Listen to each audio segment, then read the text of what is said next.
Some people ask me why I never make a video about rifles and firearms from the Czech Republic, and I didn't really have a good answer, but I sent back a few notes. So this video is about rifles. I don't have any shotguns, but I'll make some remarks on the firearms of the now Czech Republic. Some people call it Czechia.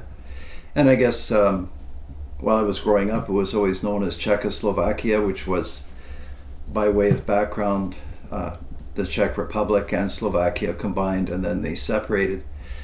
So I've got some rifles on the table here. My BRNO collection is significant, and what we'll do is just cover some of the main models, and then you can do your own research as you usually do, and please write me as you usually do. Very fascinating subject, actually.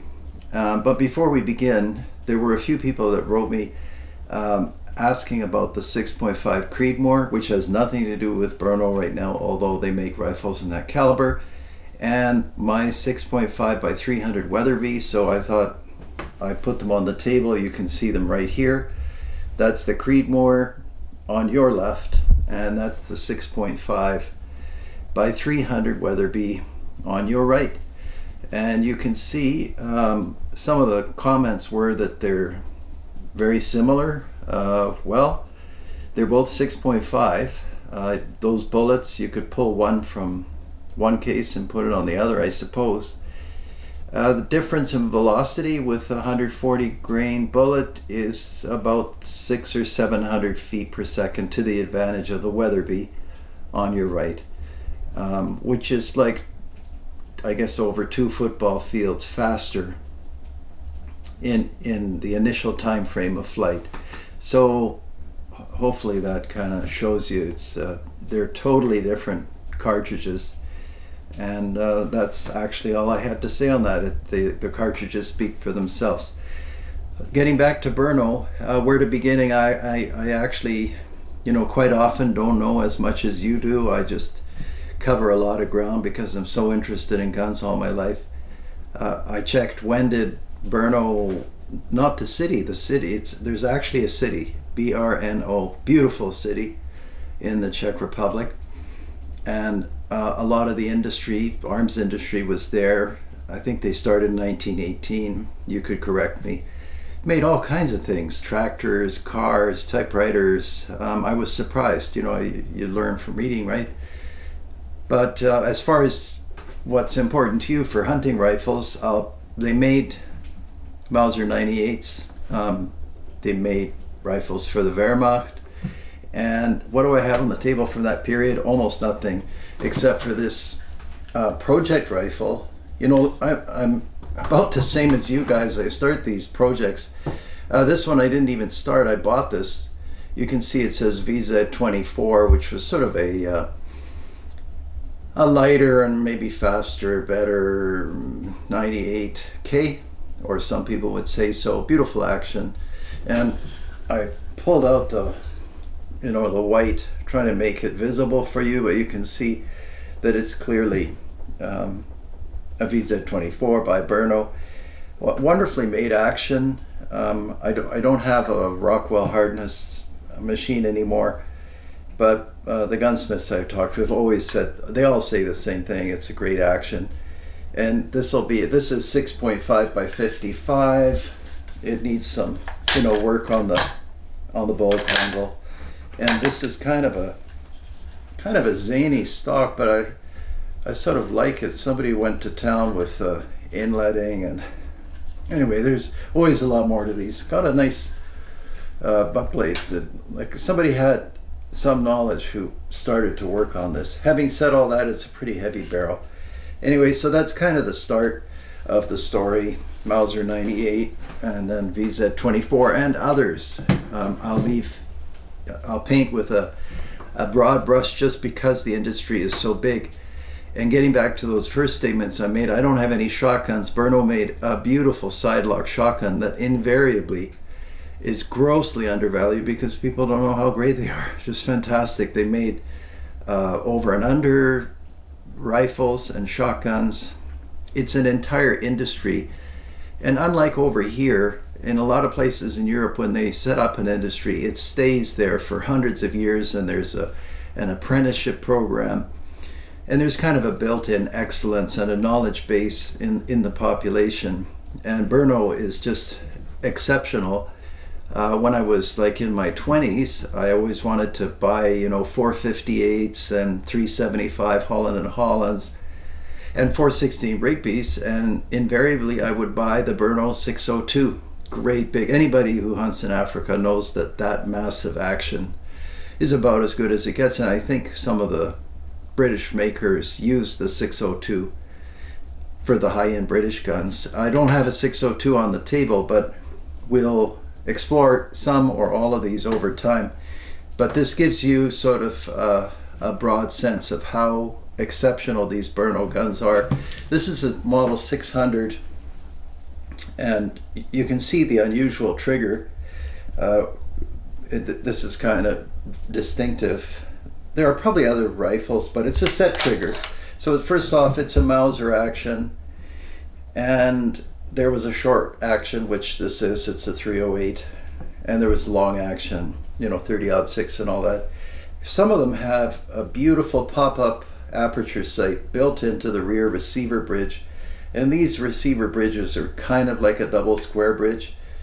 I mean, not really, but very good. And with that aperture sight, you just push a button. You can look for these.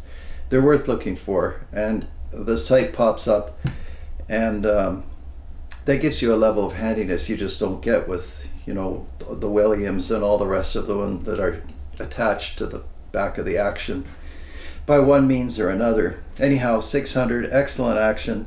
I'll just show you that set trigger. So you just push it forward, and then you have fire. These aren't the most delicately made firearms, and I don't think we can focus in on it, but I just checked before filming, and yeah, right on the barrel it says Czechoslovakia, so that tells you when it was made, and you can see that the fit and finish is what I would call utilitarian. And I guess BRNO can make any quality of rifle they want, but there's a practicality to BRNO rifles and shotguns that I've always liked, and this extends right through their 22 line. And I'll try to say the things that come to mind as they come to mind. I've owned some remarkable target rifles. The Model 4, Model 1, I think it was the 4 that had a heavy barrel. And again, they were not finished to kind of, let's say, Weatherby standards. This has got some kind of I don't know if it's bead blasted, but it's a matte finish. But I mean, they shoot like a house on fire. Everything is steel and walnut. These are tough rifles, and I think even today, very well priced. I don't know the structure of their economy, but it isn't like the kind of intense competition we have over here. Things of lasting value can be made, and profits adjusted accordingly. Anyhow, great rifle. That's the 600, and then there was the 601 and the 602, or sorry, this is the 601, and I'll get confused on others too. Anyhow, where should I go from there? Probably the semi-automatic 22s. I have at least 5 different models in the vault of BRNO 22 semi-autos and bolt actions. I think I showed you one 22 I have that's a sporting rifle. Forget what it's called, Python or something like this. It's not Python, that's a Colt revolver, but a wonderful rifle, very quiet. But I didn't put that out. But it's the action I think is similar to this one, and this is important.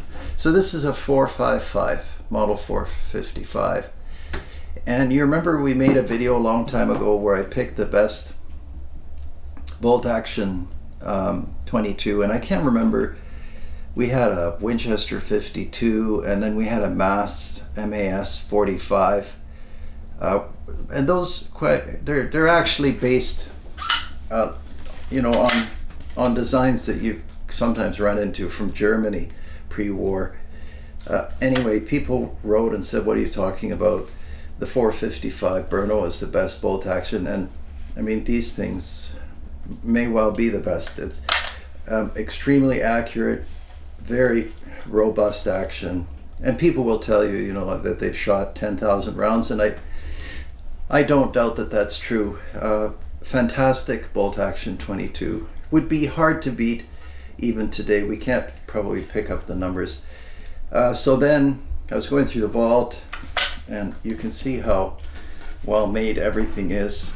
A lot of times people can just look at the machining and how the parts are made, and they can have a sense, you know, if you're an informed gun person, you can see what's what better than, let's say, the untrained eye. And this one came with metallic sights, which I always like. Anyhow, getting back to being in the vault, right next to it was this rifle. This is not a BRNO rifle, but I thought I'd show it to you because I always think it's difficult to come up with something original and design and make something that works perfectly, or most of the time perfectly. And one of the biggest flatteries is to be copied. Why bother inventing something when you can copy it? And that often occurs. This is actually a copy of the BRNO. It looks cool, doesn't it? It's made in China. So I took it all apart so that I wouldn't have to fiddle with screws.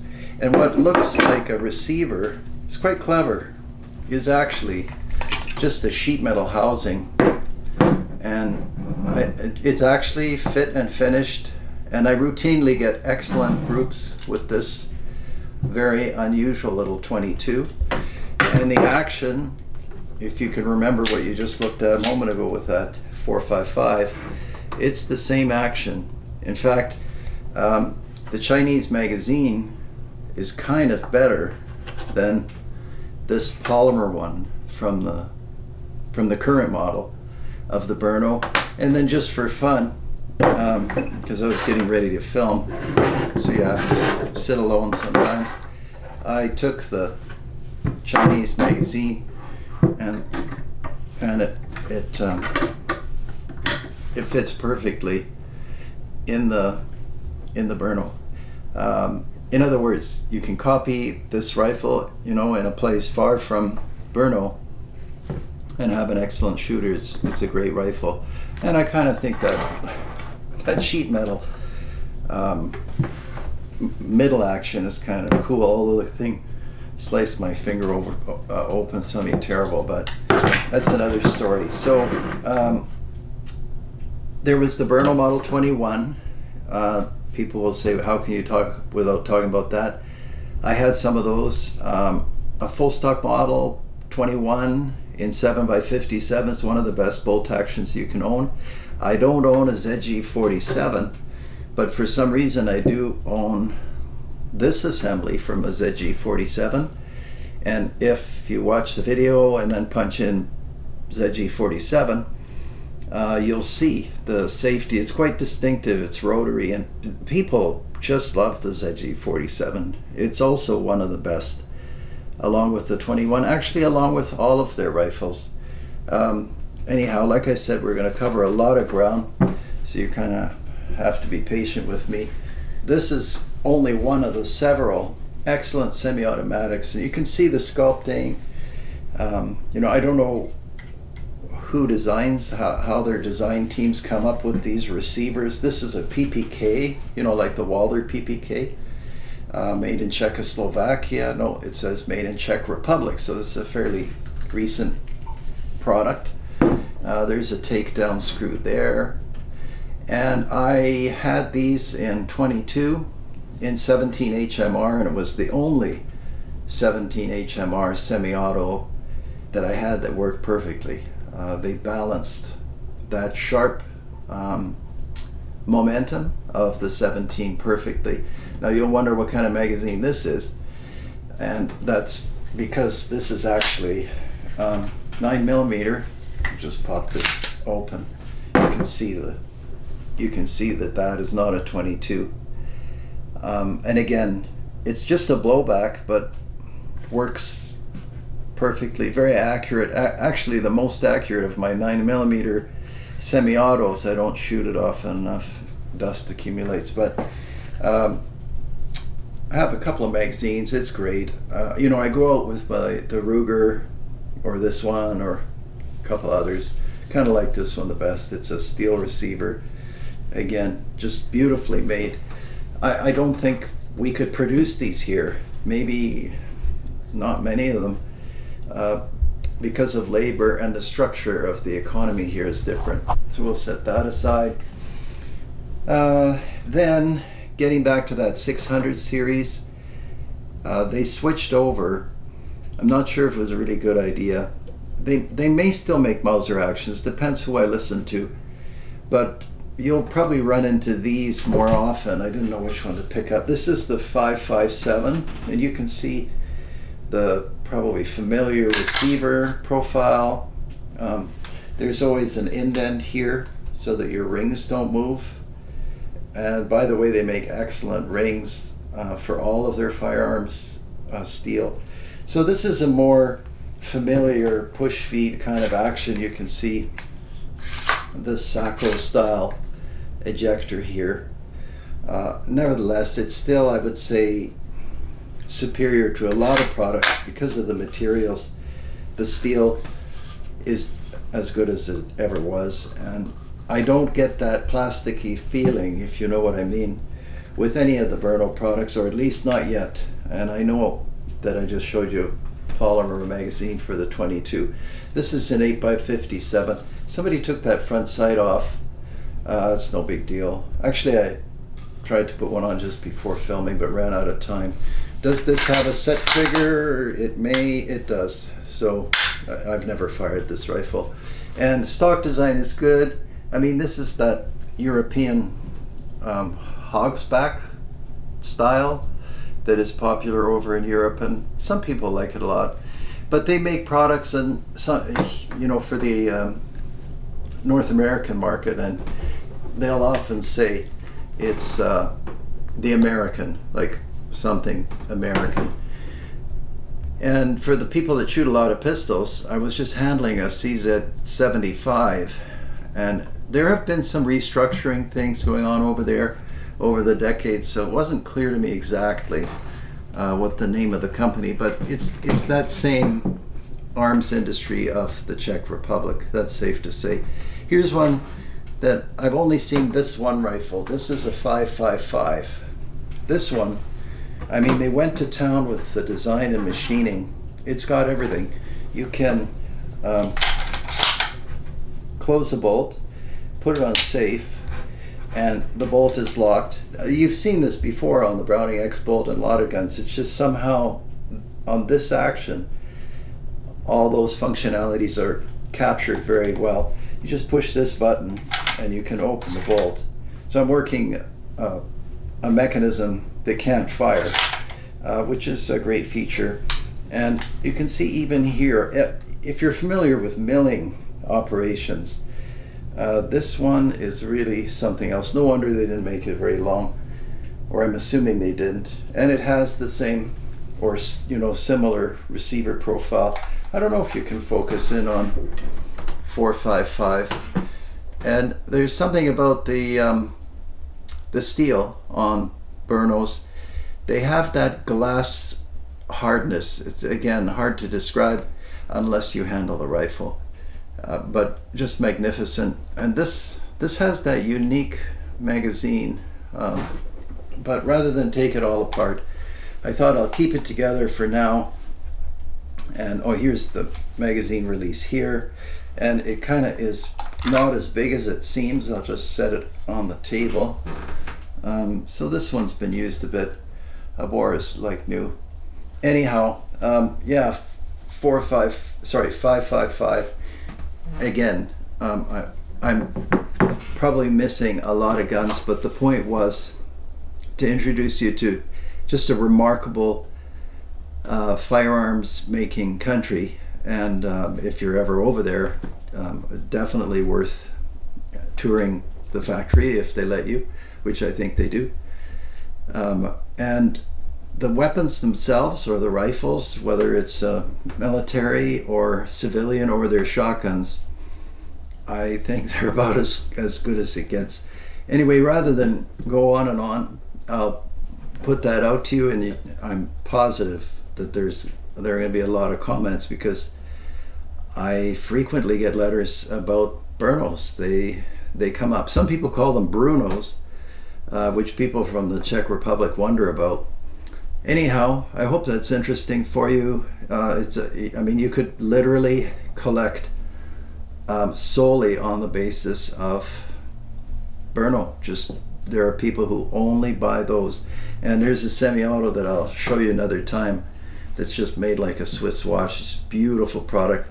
In closing, I'll show you a rifle. It was very hard to get, but finally I have the Barrett arrived, and this is the Fieldcraft. This one's in 270, and I'll be probably making a Patreon video on this rifle. I've got some interesting things to show you. Anyhow, that's it for now. Gee, I hope everything's okay for all of you out there, and thanks for joining me, and I'll see you on the next video. As always, take care until then. Bye.